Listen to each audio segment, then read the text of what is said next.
hoje é 29 de outubro de 2002, e prosseguindo a série de entrevistas que visam narrar a história cultural de Jacareí, nós nos encontramos hoje com Carlos Bueno Guedes, um funcionário da Fundação Cultural José Maria de Abreu, na cidade de Jacareí, e eu convido o Carlos a contar um pouco da sua história e da história cultural de Jacareí, como ele entende. Primeiramente, obrigado pela oportunidade de poder falar sobre a cultura de Jacareí. Eu queria dizer que a cultura em Jacareí foi na época de 1946, 1964, em plena época da ditadura. A gente existia um grupo de jogral que era formado pelo Edivaldo Ribeiro de Oliveira, que é professor, o Evanir Guedes, já falecido, o Luiz Jacinto, filho, e eu. A gente era um componente de uma classe de aula e a gente resolveu começar a divulgar literatura nas classes de aula. E nós íamos de classe em classe, em forma de jogral, apresentando poesias de João Cabral de Melo Neto, de Carlos Drummond de Andrade, Jorge de Lima, Manuel Bandeira, Cassiano Ricardo e alguns poetas mais. Então nós começamos num trabalho de catequese literária. Foi quando o Thiago Tuca viajou para a França em 1964 e com a direção do Cinei Siqueira, ele ganhou o Festival de Nancy na França com a peça Mói de Vida Severina, de João Cabral de Melo Neto, e com músicas do Chico Buarque. Esse jogral era dirigido pelo professor José Simplício, historicamente e culturalmente muito conhecido dentro da cidade. E nós resolvemos fazer essa peça teatral em forma de jogral. Eu não concordava muito em forma de jogral, porque eu achava que ficar uma hora de peça teatral sendo lida não seria um atrativo para o público. E que cansaria mesmo, porque o teatro ele traz uma série de movimentos, dramaticidade, e ele não ficaria bem visível em forma de jogral. Foi quando eu propus que fosse transformado em teatro. Aí o grupo ali não aceitava muito, porque ia ter que inserir coral com as músicas do Chico, aquela coisa toda. Mas mesmo assim eu insisti, porque eu tinha a mão meio trêmula no caso, e para mim seria insuportável ficar, quer dizer, o interesse era mais meu, ficar uma hora e pouco segurando uma folha de papel na frente de um público. Aí depois de uma série de conversas, discussões, resolveram fazer em forma de teatro.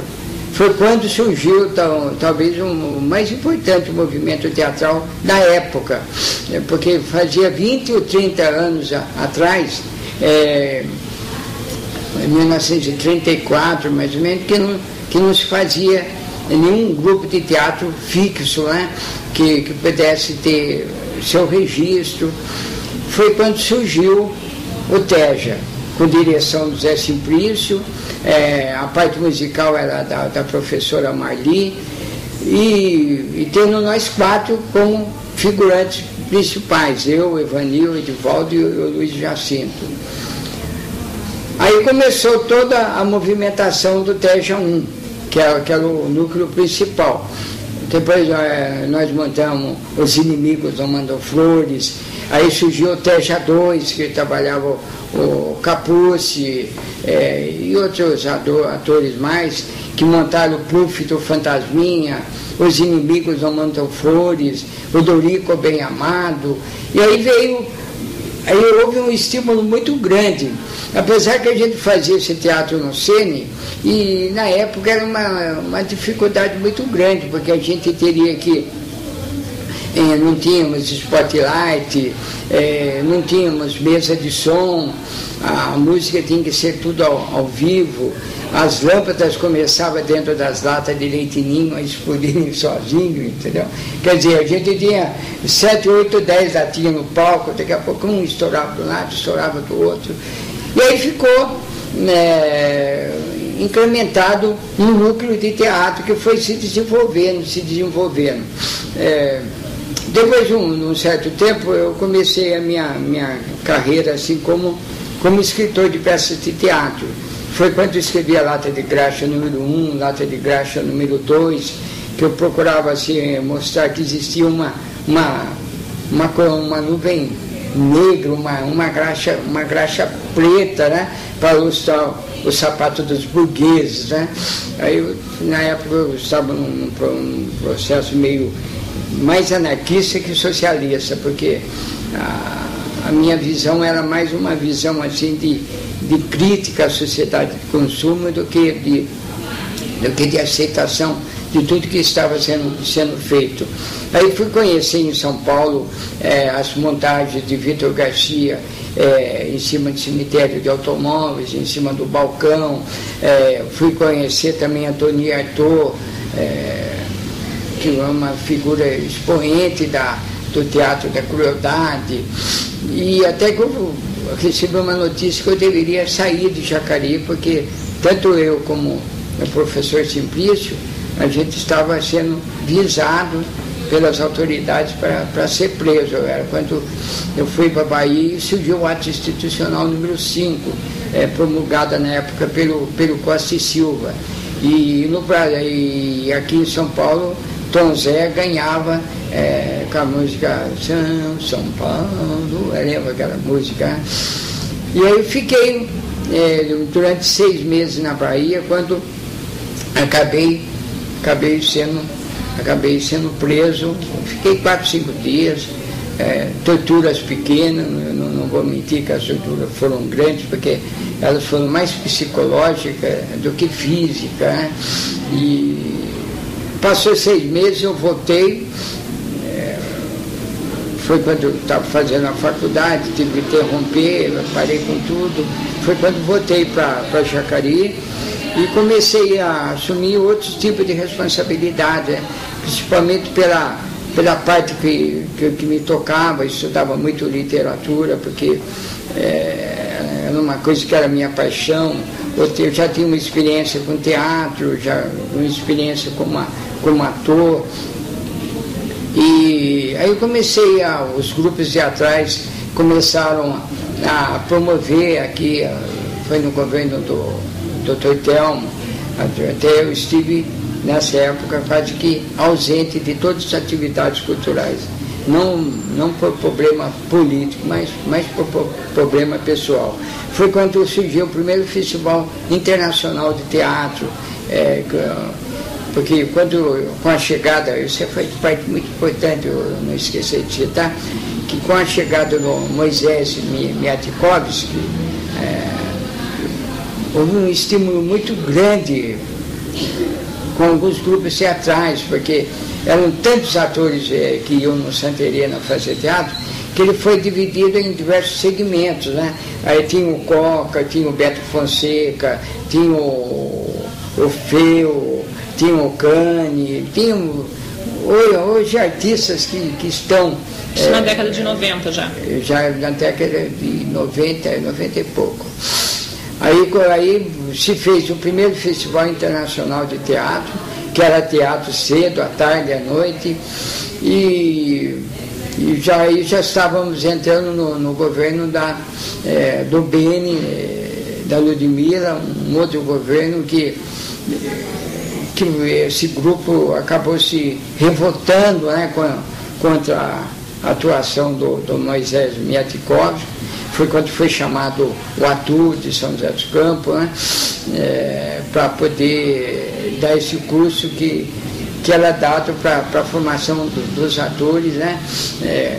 Que eram próprios da Fundação Cultural.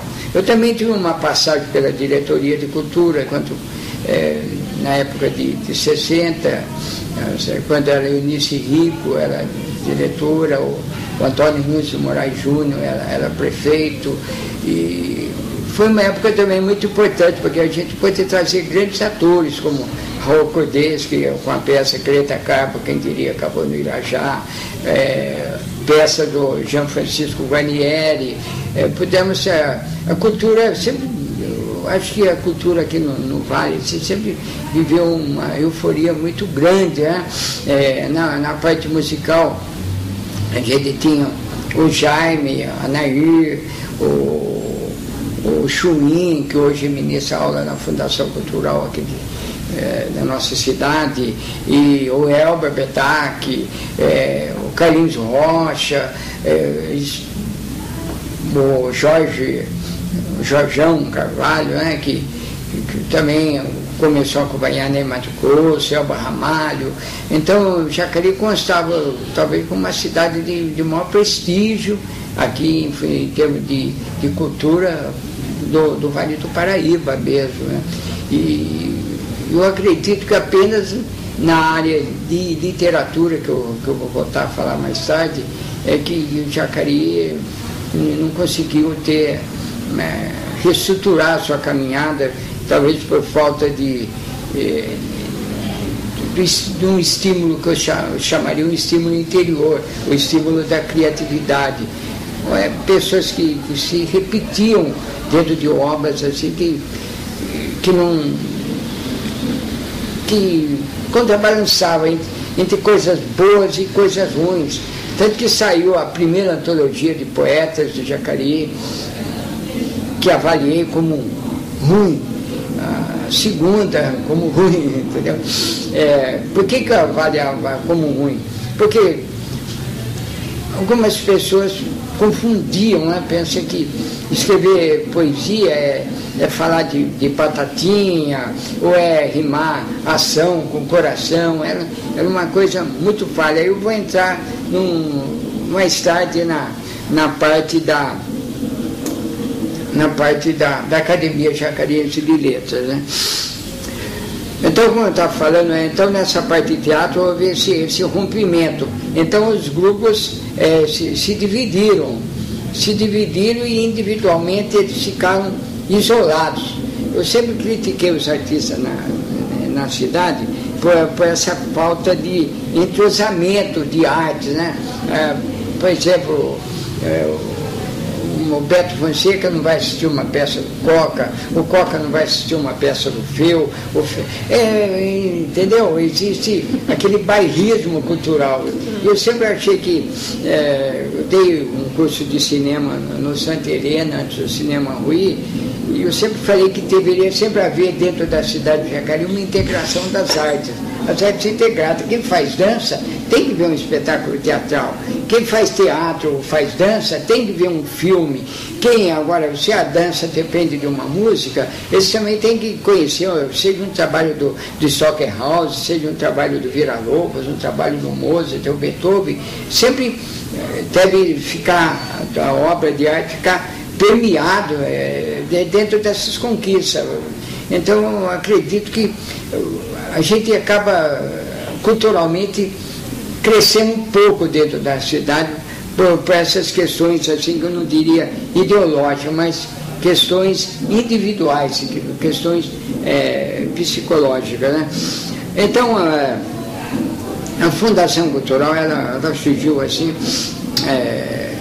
um grupo de pessoas, né? Que a Ludmila, parece que o projeto era do vereador, do Jamil, vereador, né, que instituiu a Fundação Cultural. Eu não me lembro muito tempo atrás, mas deve ser uns 20 e poucos anos atrás.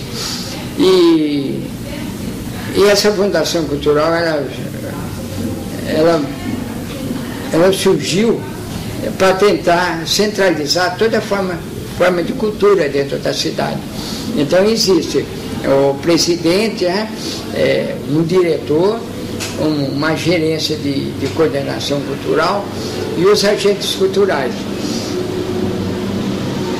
Na realidade, a gente pode perceber que toda essa parte da Fundação Cultural, ela depende muito das comissões setoriais. O que são comissões setoriais? É que todo ano acontece um fórum de cultura na cidade, entre maio e julho, em que é nomeado uma pessoa representativa da sua área para responder por aquele determinado departamento. Ele deveria ser assim, na área de música, o representante, ele deveria centralizar todos os músicos e levar aquilo que seria o pedido do músico para fazer chegar até a presidência. Fosse um FEMPO, como aconteceu diversos FEMPO na cidade, Festival de Música São Popular. cargos remunerados ou não? Esse período de atuação não? Não, essa pessoa não são cargos remunerados. Não é cargo remunerado. Nenhum cargo é remunerado. Temos a Comissão de Arte Cênica, né, que é ligado à arte da área de dança, teatro, e temos a área de cinema, que temos uma comissão, talvez no momento a que mais tem funcionado é a de teatro e de cinema. As outras são praticamente inexistentes. Por que inexistente? Por exemplo, a literatura, houve uma época que a gente tinha a participação de 20, 30 pessoas, oriunda de um curso que foi dado pela Rita Elisa, por mim também, e a gente, através desse curso, conseguimos que ficasse 20, 30 pessoas se reunindo sempre, lendo poesia, eu dando aula de criação literária, dizendo o quanto que era importante a modernização da linguagem, que aquela coisa de rima, trazendo mesmo uma transformação na maneira de dizer as coisas, né? Foi quando, né, alguns membros resolveram que deveria fazer uma coisa mais importante, que era criar uma academia jacariense de letras. Eles se reuniram na Fundação Cultural, participei de algumas reuniões e montaram aqui em Jacareí, dentro da Fundação Cultural, a Academia Jacariense de Letras. Com essa Academia Jacariense de Letras, a metade foi para a academia e outra metade acabou ficando com a Comissão de Literatura. Quer dizer, uma coisa que já não era boa se dividiu. E parece que os mais conservadores preferiram a academia, mesmo sabendo que Jacareí não tem uma tradição literária forte. Os escritores, tinha alguns que eu acredito que pela conversa, pela sua maneira como escrevia, que não tinha lido nem 5 ou 10 livros em toda a sua vida. Eu mesmo falei assim, eu não entro nessa academia se, por exemplo, ela não for para divulgar literatura, se não for para percorrer os bairros da cidade, estimulando a leitura, porque quem lê mal, escreve mal na realidade. Quem eram os representantes dessa academia nesse momento? Quem era o representante da academia? Você se lembra de foi a Nilce, que foi para lá, foi o Fred Albano, no caso crítico, o Fred Albano, foi o Tony Cardoso, foi o Djalma de Almeida, o Ailton dos Santos, foi muita gente que foi para a academia.